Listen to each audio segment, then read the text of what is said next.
Cleveland Clinic, Florida provides individualized treatment plans for excellent outcomes of health problems ranging from the most common to the most complex, even in cases considered untreatable by others. Cleveland Clinic, Florida. Every life deserves world-class care.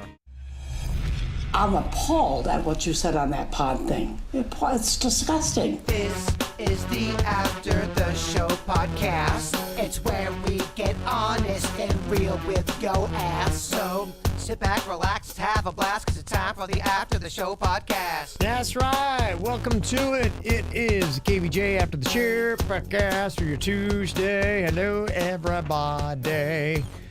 Hello. Talking about the regular show today, 1 week away from Election Day, and then we'll see what happens with that. Hopefully it starts to alleviate some of the tension that we've had in America. We'll see. Okay, dreamer. Yeah, you're so cute, Kevin. All of a sudden, right after the election, everyone's just going to unify. Oh.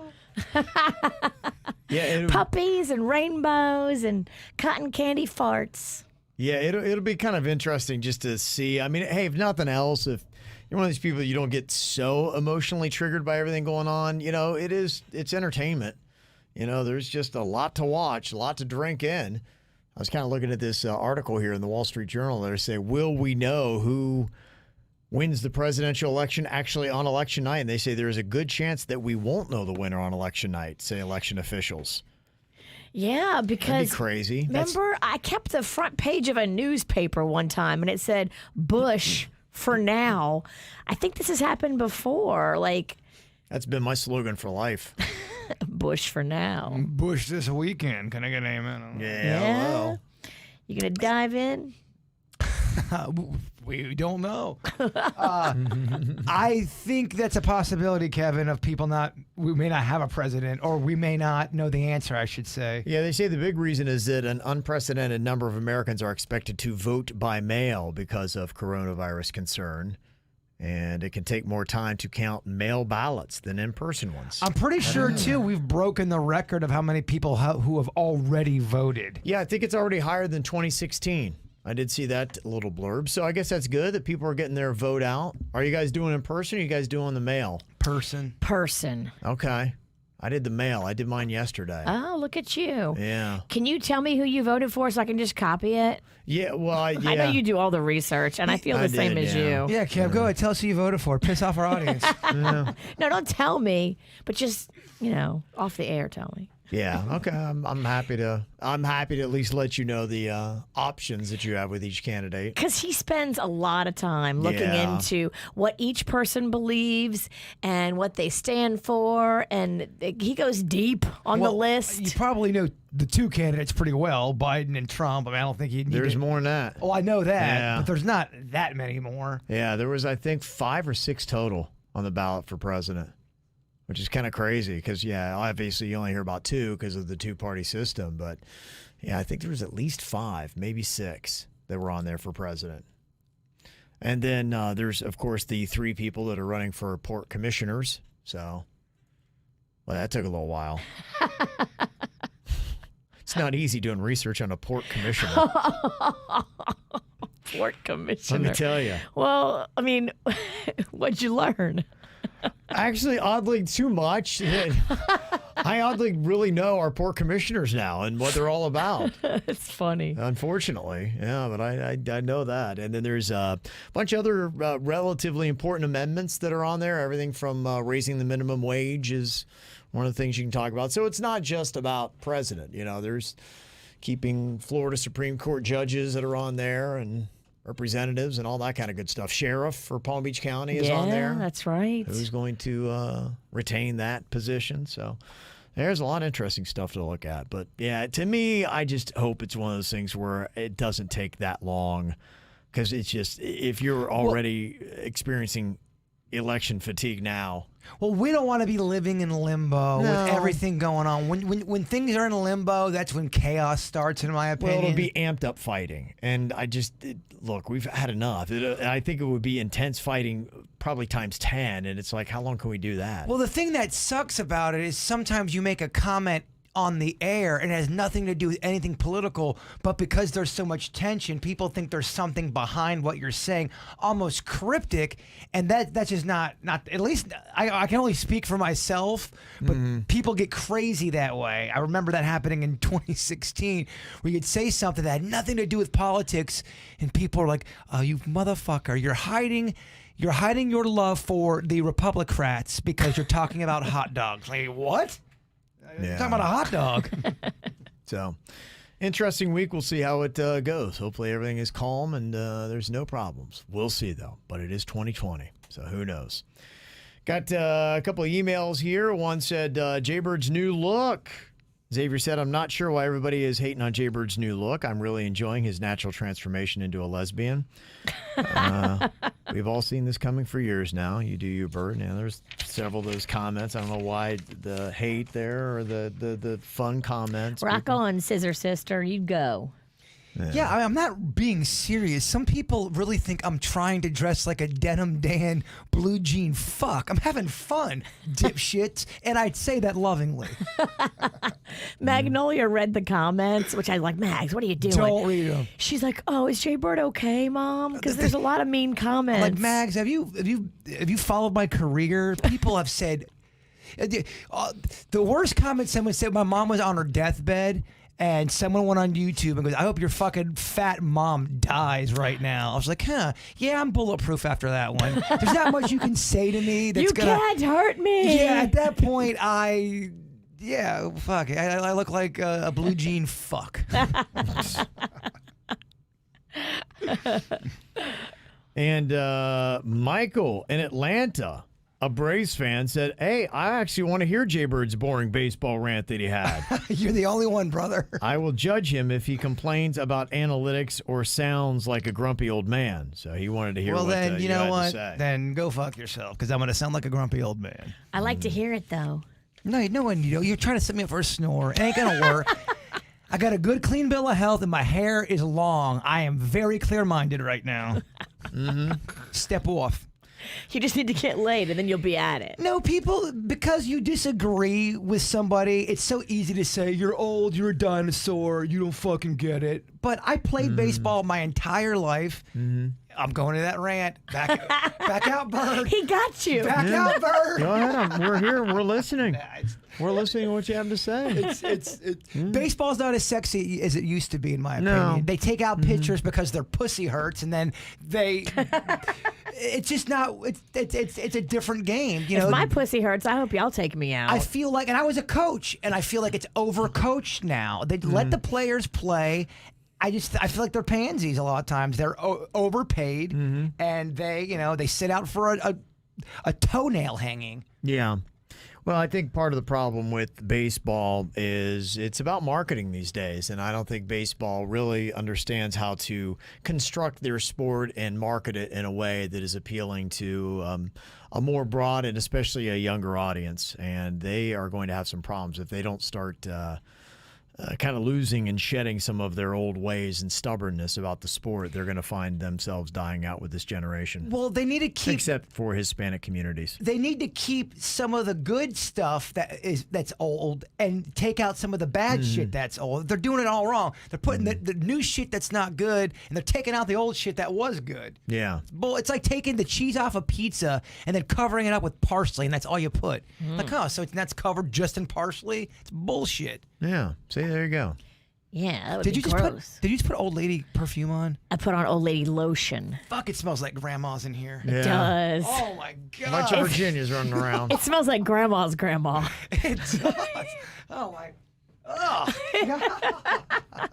This is some free lotion I got from the hotel, and I love a free lotion from the hotel. Yeah. But this one, I mean, it is straight up grandma. We got Cocoon in here lubing it up. No, she's got to.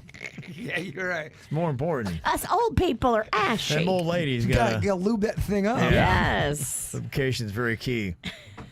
Well, the baseball thing might end tonight. It is going to be Game 6 of the World Series. Dodgers got a 3-2 lead. They have not won a World Series since 1988. So we'll see if they can do it, taking on the Tampa Bay Rays. We do have a Florida interest there that's going on. So we'll see. Can't wait. Yeah. Might be all over. was talking about the boat show earlier that's going to be going on, kicking off in Fort Lauderdale tomorrow and runs all the way through Sunday. 100,000 people showed up last year. This is not a virtual event like everything else you hear. This is a live and in-person event. Cranks a ton of money into the local economy, and some people are there. Are you? Do you support something like this? Yeah, I'm okay with it. Yeah, I say go for it. Do you support something like this, Virginia? I support it, but I won't attend it. I think people should be allowed what they want to do. I believe in, freedom now at this point. Okay, kind of like a funeral for one of my uncles. I support it, but I didn't attend it. Yes. Well, he was a drunkle. He was a dick. I am a fan of people making their own choices. I think that you always need to do that, and I think that if you've done the research and if they would give us good, accurate information on how to navigate this pandemic, and depending upon what your own personal situation is, based on your health and the health of people around you, outdoor events with masks and social distancing, I'm kind of cool with. In fact, they say that a lot of people are going through the pandemic fatigue right now. They say that Americans are more likely to visit stores and restaurants than they were before. They said on April 12th, just 51% of respondents in the survey said that they wore face coverings compared to 91% on September 27th. Yeah, I told y'all I went out to a bar, and it wasn't like one of those bars where it was elbow to elbow. They did it well with the social distancing, with the tables and all that, but it was fucking packed, man. I mean, there was music being played. Yeah. Every table was filled. Yeah. And people were, Abacoa area looked like it was jumping. Mm-hmm. Yeah. And that was a month ago. A lot of places are. So that's one thing that has been good is the increase in masks. But they do say that other things have gotten a little bit worse. They say on April 12th, 84% of respondents said that they were avoiding small gatherings with friends or family. And in mid-May, the number fell to 65% and then 52% in late June. So more and more people are just like, I'm over it. I can't stay home any longer. Well, the people I really feel bad for, and some of them are my friends, people who got laid off or had their hours cut or they're just lost their job, a lot of those people are still out there, and they are hurting bad. They're hurting more now than they were 2 months ago because they're not making any money. Yeah, and it's causing other problems that are going on. So life is going to be risky. And when you're looking at loss of home, job, that kind of stuff, you got to weigh that in and say, okay, what would I rather take on? This coronavirus pandemic, or would I rather take on that? And some people have to make different decisions based on what your unique situation is. My Halloween party I'm going to on Saturday, I'd like to Facebook Live, show the people off what's going on, but is that going to be too controversial? Halloween party, there's, people. Indoors, outdoors, do you know? It's at someone's house. It's going to be a little bit of both. Okay. Controversial? To me, I feel pretty good about doing outdoor masked events where you can maintain some distance. So don't Facebook Live it. Got you. That's just my own personal. I don't care. There's going to I'm not gonna be shame you. a ton of people at that party. No, there's not. You don't know what you're talking about. You don't know what you're talking about. I got an invite yesterday. And you're not going. That's part of the problem. There's going to be a bunch of people there. You don't know that. You don't know that.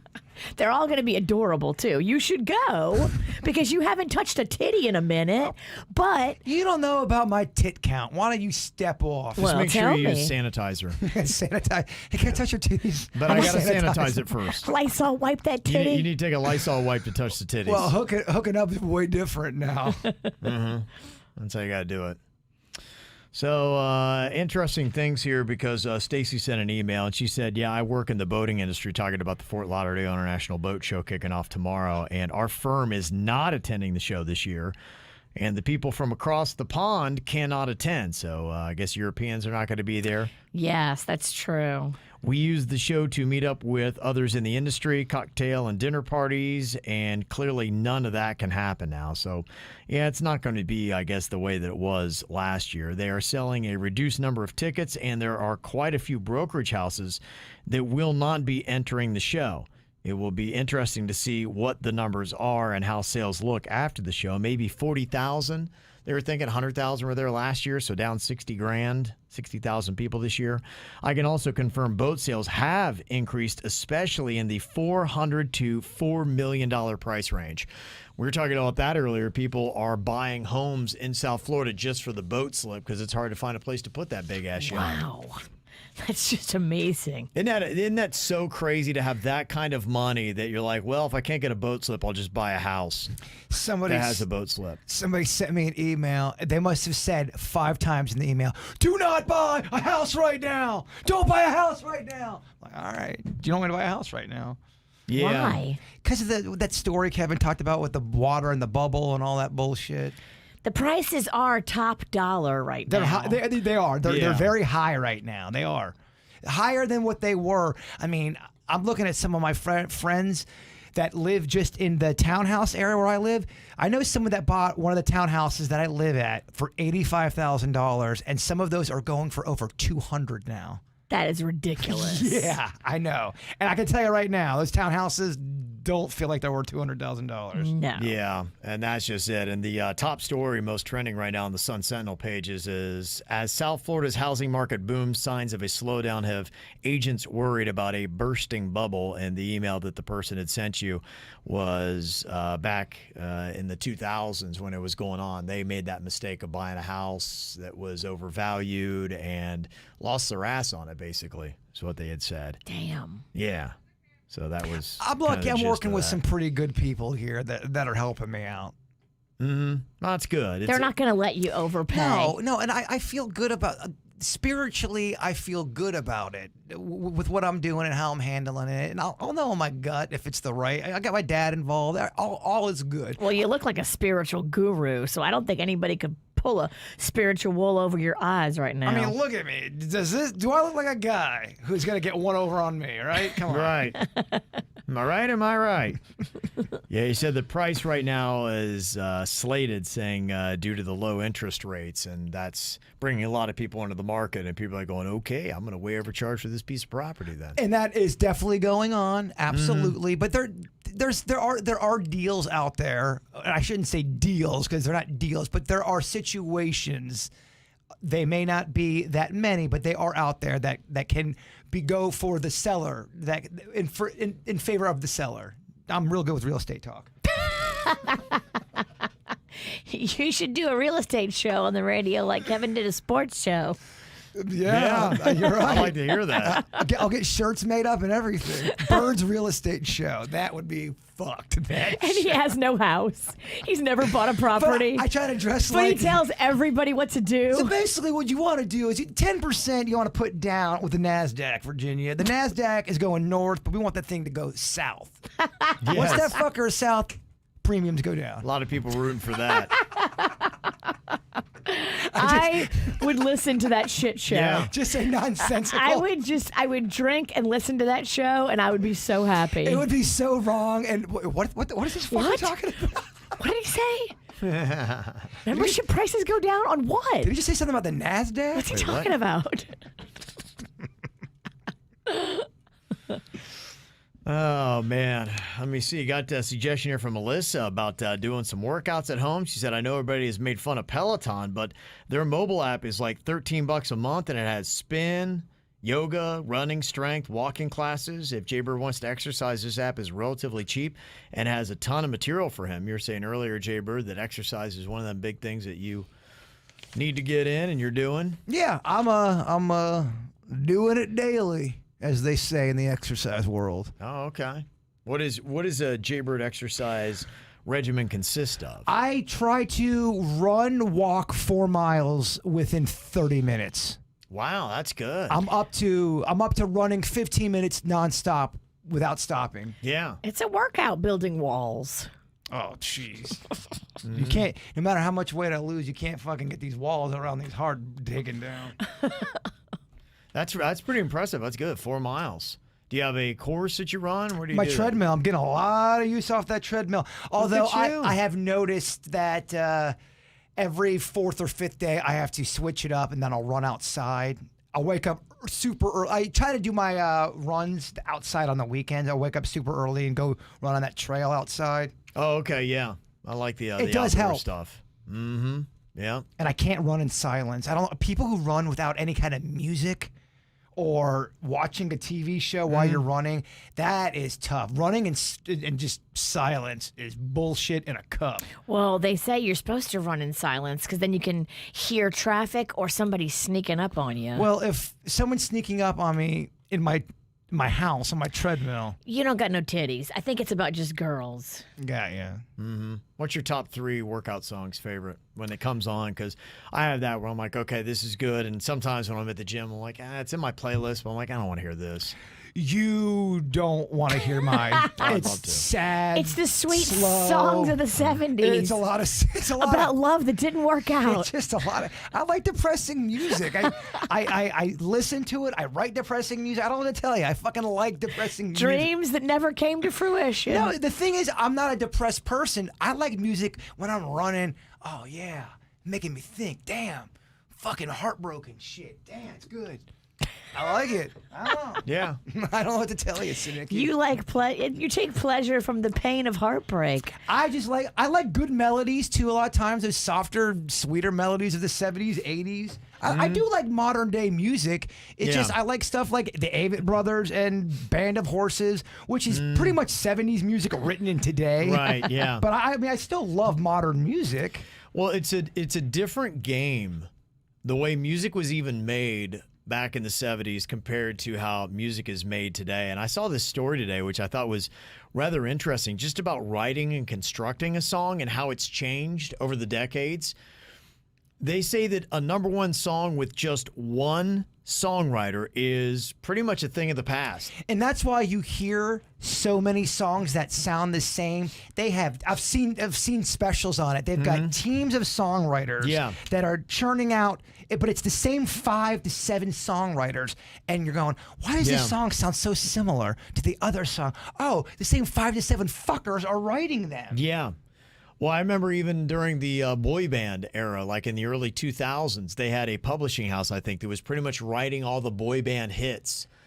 And they were cranking. And they had a deal. Yeah, they were cranking it out. They would just write the songs, and then they would just hand them off to the teenage boys and let them sing it and dance it, and it would be a hit. One of the podcasts I listen to, this chick does it, and her husband is a songwriter in L.A. This is what he does. He writes music for Harry Styles. He writes music for a lot of these guys that you hear on the radio. And Harry Styles, by the way, I don't know how he got to his songs, but that new song I loved. I thought it was great. Yeah, that We was played nice. it today. He's got some really good stuff. They talk about what these guys do, and there's like a group of like 7 or 8 of them, and they will rent a house like in Palm Springs or a beautiful house on a cliff, and they will do like a retreat where they'll all be in this house together creatively. They all bring their instruments, and they just bang out like a bunch of songs as a group.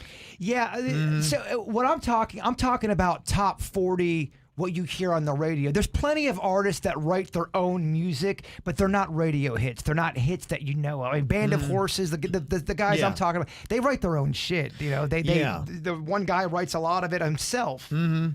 But I think what Virginia's saying is really what a lot of other bands have done. The Foo Fighters have done several documentaries. Well, they do something similar where they have gone out there and they got, I think, a house. It was in Joshua Tree National Forest. Very, very inspiring scenery. Yeah. And it was a place where a lot of massive songs had been written. They just said the aura. The aura, the everything happening outside the house, the sunset, sunrises was inspirational, whatever it might be. But yeah, when you're talking about how number one pop songs were written back in the 1970s, 44% of number one songs had one single songwriter. 44%. Wow.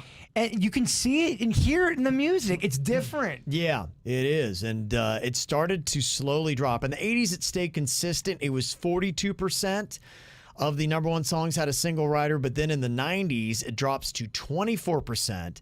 And then by the 2010s, only 4% of number one songs have had a single songwriter. And so far this year in 2020, no number one songs have had only one songwriter to them. And you know Damn. why this is happening, right? It's all about money. Okay, let's say you write a song, and it's a great song. You love it as an artist, Virginia.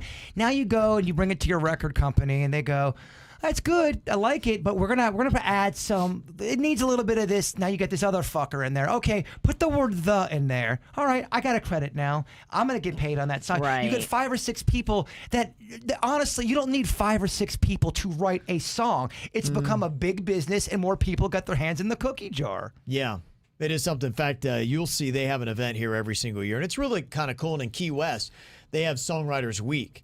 They do a whole thing where, especially in country music, that's the way it's set up. A lot of the country stars do not write their own stuff. It's almost like, in fact, they had like a record label that had like, it was called Big Machine or something like that. And it basically talks about the machine where typically you have the songwriters that write the songs. Like I saw the story behind Garth Brooks is The Dance, and he had gone into the Bluebird Cafe. And there was a guy that was there that worked for UPS that had written this song. And he was singing The Dance, and Garth Brooks is like, that is a great song. He's like, what is it going to take? Garth Brooks had no money at the time. I need it. Yeah, and he was like, what can I do to get this song? And they, tried to work and negotiate a deal. Wow. Yeah, country is notoriously known for having songwriters write the music for the artist. It's a rare thing in country to see a person write their own music. And so the event they have here in Palm Beach, and like I said, down in Key West, they do it the entire week. It's the songwriters themselves, because they're musicians too typically, but they look like, gargoyles, and they just... They don't got that pop look. I guess. I don't know, whatever. Even country has that pop look now. Yeah, they do. They're beautiful people. So for whatever reason, and then you'll just hear the actual songwriters performing songs that they have written. And so it's kind of a big event, and I think you go to all the different bars in Key West. I haven't been down that week, but I've heard of it. It seems like it'd be pretty cool. That's fun. Now I'm going to pop you with a little bit of trivia here, see if you can tell me the last song that was number one on the pop charts written by just one person. It reached number one in December of 2017. That's how far back we have to go before you had one person write a number one song. When I tell you, you're going to be like, okay, yeah, I get it. Is it Taylor Swift? It's a good guess. It's a male. Of course it is. It's a male? It's a male. Damn Hold men. on. It was number one in 2017. Number one, December of 2017, written by just one dude. Oh, it's Ed Sheeran, definitely. I bet my face on it. It is. It's perfect. Perfect. He is one of the rarer ones that writes his own music. Taylor Swift writes some of her own music. Yeah. They are legit songwriters. The last female to reach number one on a song that she wrote herself happened in August of 2001. What? 19 years ago, you have to go back to Alicia Keys' Fallen. Yeah, and I just don't think that's very fair or right. And I get that there's number one songs being churned out by these groups of art, but I feel like they could still get number one songs out of artists if they let them. When they get involved and they add on their own bullshit spin, that's the machine working right there. Yeah, and I guess that's part of it. I was really surprised. I would think Taylor Swift, I would have leaned on that as well. If you look at her credits, though, it's usually like her and a dude or her and a couple of people. Like, It's not like 8 and 9 people deep like some she artists. She does come from country, and maybe that's just something that started early in her career. Maybe. But I mean, Denny's would tell me stories all the time where you would have all these people in a room, the producer and the songwriter and all that, and they'll have the smallest contribution to the song, like the dog went there, and then they get credit for being on the song. I don't know if that's really cool. Do they do that based on percentage? Because if somebody writes the melody and all the lyrics except for one word, Yes. That doesn't seem like it'd be fair that we split it 50-50. It's not 50-50. You got that goes through kind of. Gosh, that sounds complicated. It is complicated. And that's why you see so many people ripping each other's throats out when it comes to music. Mm-hmm. Yeah, Taylor Swift, they had the AMA nominations just came out, and she currently holds the record for the most wins for the Artist of the Year with 5, and she also holds the record for AMA wins, 29. So, dang. Yeah. And her new album was, I think, probably good for her to do the way she's done. It seems like a palate cleanser because she had gotten so poppy.